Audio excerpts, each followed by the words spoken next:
نحمده ونصلي على رسوله الكريم اما بعد فاعوذ بالله من الشيطان الرجيم بسم الله الرحمن الرحيم يا ايها الذين امنوا كتب عليكم الصيام كما كتب على الذين من قبلكم لعلكم تتقون صدق اللہ العظیم۔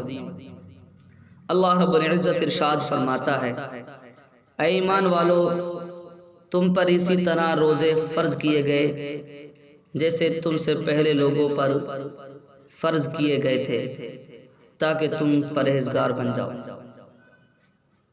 تو حضرات، یہ مہینہ جو آنے والا ہے یہ ماہ رمضان کا مہینہ ہے، جس کو ماہ سیام بھی کہتے ہیں۔ اس میں ایک رات ایسی ہے جو 1000 مہینے کی راتوں سے بہتر ہے۔ اس مہینے کی قدر کرنا چاہیے، اس کا احترام کرنا چاہیے۔ جس بدقسمت نے رمضان پاک کی قدر نہیں کی اور اس میں نیک عمل کر کے اپنی بخشش نہیں کرائی تو گویا اس نے اپنے آپ کو ہلاکت کے گڑھے میں ڈال دیا۔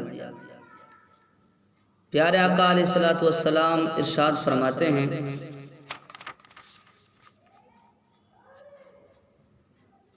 تم لوگ منبر کے پاس حاضر ہو،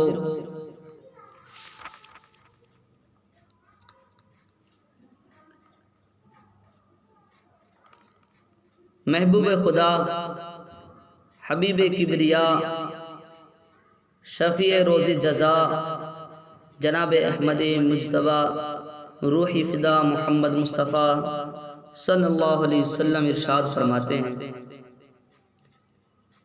ماہ شعبان کے آخری جمعے کو جب آپ خطبہ دینے کے لیے منبر پر کھڑے ہوئے تو جب آپ منبر پر جانے لگے تو فرمایا تم لوگ منبر کے پاس حاضر ہو۔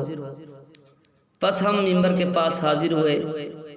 جب پیارے آقا علیہ الصلوۃ والسلام منبر کے پہلے درجے پر چڑھے تو فرمایا آمین، جب دوسرے درجے پر چڑھے تو فرمایا آمین، اور جب تیسرے درجے پر چڑھے تو فرمایا آمین۔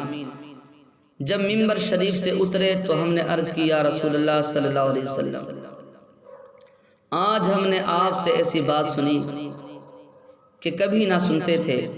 فرمایا بے شک جبرائیل علیہ السلام نے آ کر عرض کیا کہ بے شک وہ شخص دور ہو رحمت سے یا ہلاک ہو جس نے رمضان شریف کو پایا اور اس کی مغفرت نہیں ہوئی۔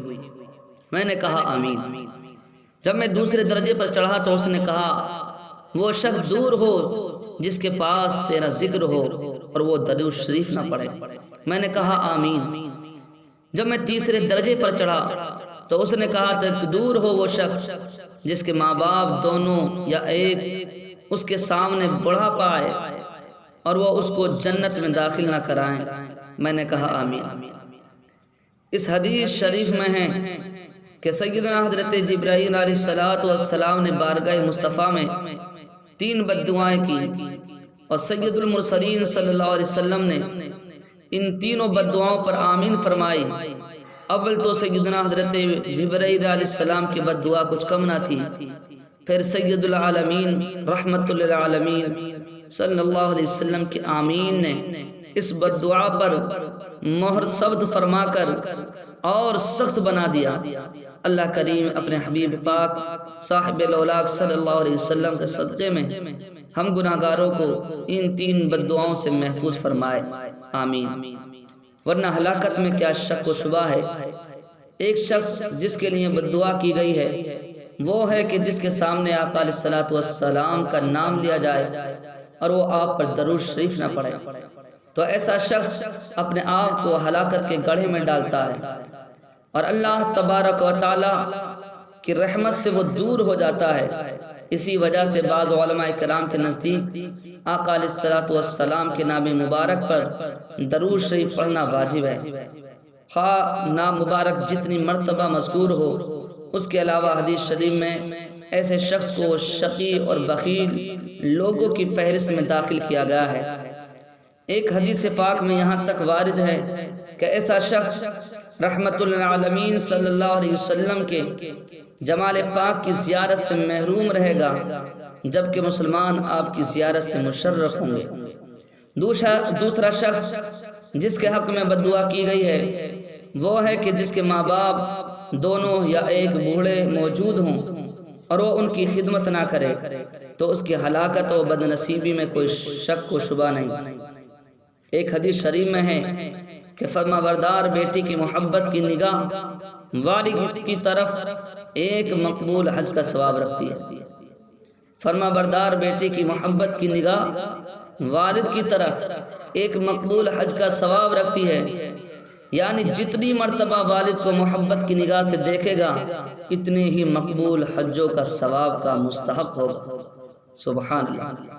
تیسرا شخص جس کے لیے بد دعا کی گئی ہے وہ ہے کہ جس پر رمضان مبارک گزر جائے تو وہ بخشا نہ جائے، یعنی رمضان مبارک جیسا خیر و برکت کا مہینہ بھی غفلت و سستی میں گزار دے اور عبادت الہی میں اور توبہ و استغفار میں مشغول نہ ہو، حالانکہ رمضان شریف میں مغفرت اور رحمت کی بکثرت بارش ہوتی ہے، پھر بھی اس کی بدعمالیاں اور اس کی کوتاہیوں کی وجہ سے اس کی بخشش نہ ہو تو بتاؤ کہ اس کی بخشش کے لیے اور کون سا وقت ہوگا؟ لہذا ایسے شخص کی ہلاکت میں کیا شک ہوگا۔ اللہ رب العزت ہم سب کو ان تینوں بد دعاؤں سے محفوظ فرمائے۔ یا اللہ ہم سب کا ایمان پر خاتمہ فرمائے، آمین۔